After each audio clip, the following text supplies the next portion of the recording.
जालना महाविकास आघाडीचे उमेदवार कैलास गोरंट्याल यांच्या प्रचारार्थ काँग्रेस प्रदेशाध्यक्ष नाना पटोले यांची सभा संपन्न। या निवडणुकीत मत विभाजन होऊ देऊ नका, पटोले यांचं कार्यकर्त्यांना आवाहन। छत्रपती शिवाजी महाराजांचा अपमान भाजपा पावला पावलावर करत आहे, पटोले यांची टीका। भाजपाला सत्तेच्या नशेपासून दूर करायचं काम आता आम्हाला करायचं आहे। मोदींच्या सभेत पैसे देऊन लोक आणतायत, पटोले यांचा आरोप। महाराष्ट्राची जनता मोदी शहांना धडा शिकवणार आहे। हरियाणाची तुलना महाराष्ट्राशी करून गफलत करू नये, पटोले यांचं अमित शहा यांच्या वक्तव्याला प्रतिउत्तर।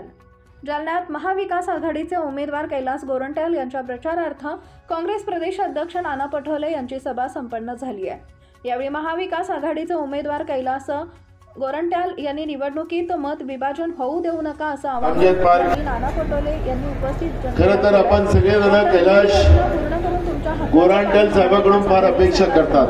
असं आश्वासन पटोले यांनी माझ्या बरोबर विधानसभेमध्ये अनेक वर्ष कैलास गोरंट्याल काम करतोय। पावलावर करत आहे अशी टीका जालना विधानसभेच्या विकासासाठी सत्तेच्या नशेपासून सातत्यानं विधानसभेमध्ये प्रश्न मांडायचे, वेळ आलं तर सरकारशी दोन हात करायचा, पण कुठल्याही परिस्थितीत जालन्याचा विकास झाला पाहिजे अशी भूमिका ठेवून आपले कर्मठ आमदार कैलास गोरंट्याल साहेबांनी आपल्या भागातले आपले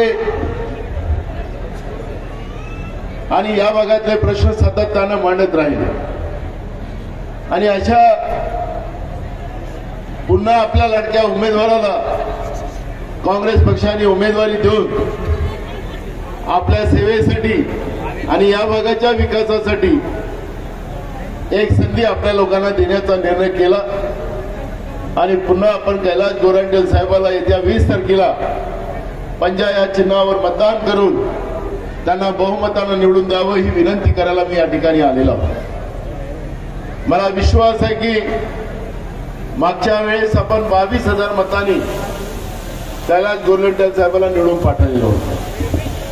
24,000 हा 2,000 अजून पुन्हा वाढवतो, पण मला यावेळेस कैलास गोरंट्याल 1 लाख मताच्या फरकाने निवडून आला पाहिजे हे वचन आपल्याला द्यावं लागेल। कारण की काही उमेदवार आमचे मतविभाजन करायला उभे या ठिकाणी विरोधकांनी ठेवलेले आहेत आणि त्या मतदानाच्या विभाजनाच्या आधारावर ज्यांनी आमच्या जालन्याचा नेहमी घात केला, जालन्याच्या जनतेचा नेहमी विश्वासाला खिंडार लावण्याचं पाप केलं, त्याला पुन्हा सत्तेत यायचं आहे आणि म्हणून काही लोक उभे करून काँग्रेसचे मतं विभाजित करण्याचं पाप त्या लोकांनी केलेलं आहे।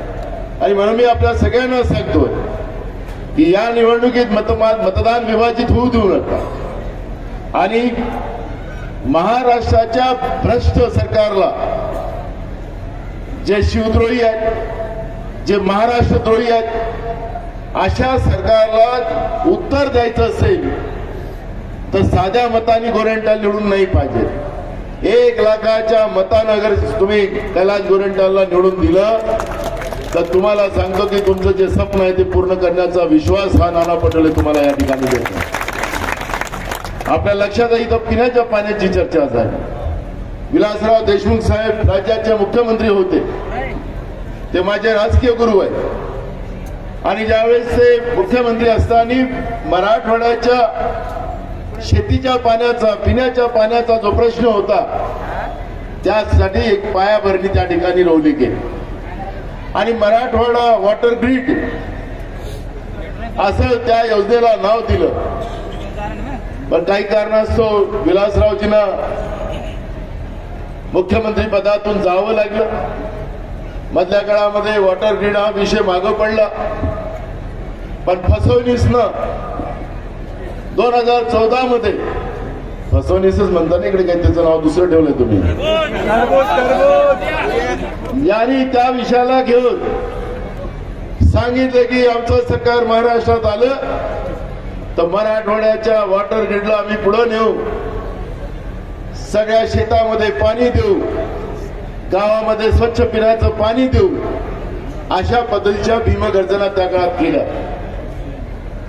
पण 2014 ते 19 काळामध्ये महाराष्ट्रामध्ये विशेष करून विदर्भ मराठवाड्यामध्ये वेळ अशी आली की रेल्वेने पाणी इकडे आणावं लागलं लातूरमध्ये. अनेक भागामध्ये कोरडा दुष्काळ पडला, जनावरं मेली. या वर्षाच्या उन्हाळ्यामध्ये सुद्धा आमच्या शेतकऱ्यांचे सगळे शेतीचे पिकं वाढले. मी स्वतः त्यामध्ये शेतामध्ये जाऊन आलो.